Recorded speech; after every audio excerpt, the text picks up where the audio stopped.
Hi, I'm Gohar Vardanyan, and this is a Lessonette for strings by Mel.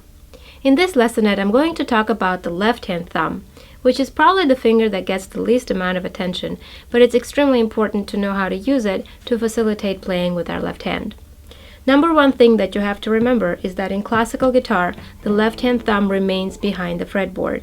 A lot of times what I see with beginners is that the thumb starts to creep out, especially in a lower position, to sort of either because it's easier to sort of hang on the fretboard and play the simple chords, or with people who used to have acoustic or electric guitar background, it's a habit that's left over from a much narrower neck that the acoustic and electric guitars have.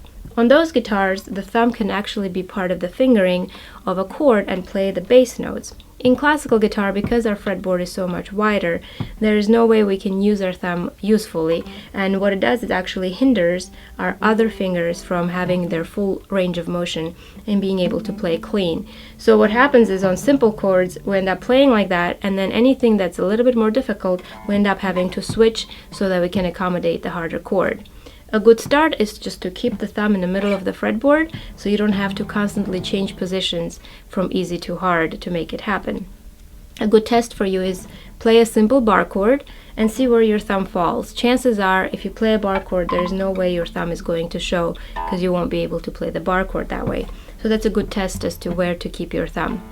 So unless you have an unusually long thumb, it should really not cross the middle part of the fretboard in the back.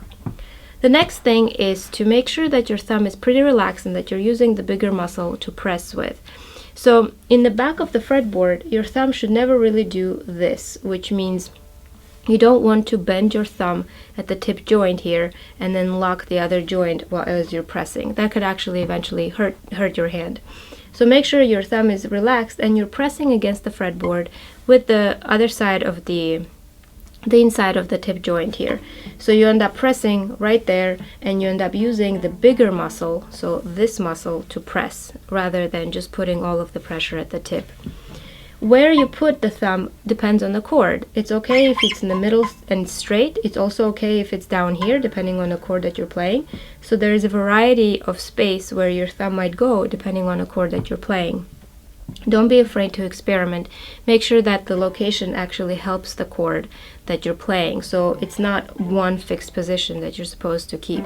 If I play a bar chord, for example, my thumb would be straighter. But if I play a C chord, it might be a little bit sideways and it might be leaning more to the side here.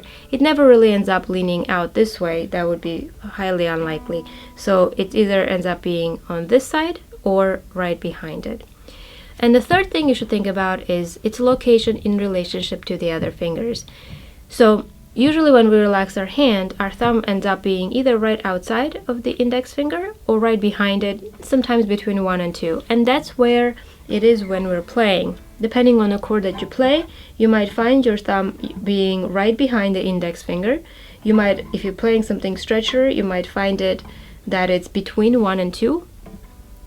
But it will never really be between 2 and 3 because that will force your thumb into this position and eventually might hurt your joint here. So make sure that it's still relaxed so you have its full capacity to press.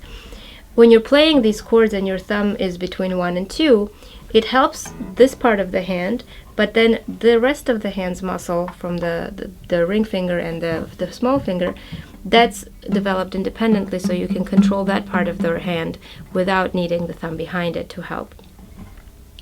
And as you travel up and down the neck, make sure that you release the thumb when it has to or maintain the pressure, but you never really want to squeeze while you're moving because you might actually get stuck. So when you're shifting, let's say from different frets, the thumb in the back releases lightly and then you move and then you press again and then same thing.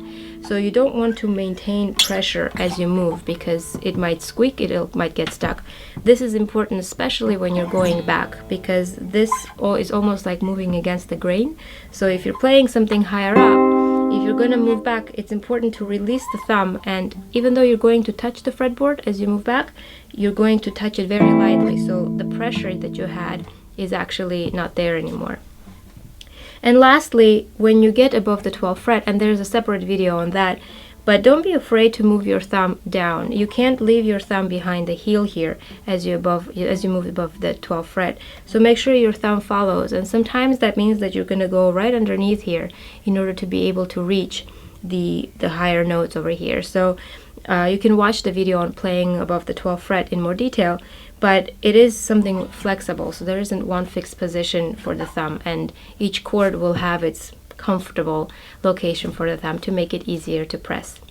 So I hope these little tricks help you figuring out how to work your thumb in left hand. Don't forget, it is part of our fingers that we use to play. Thank you so much for watching.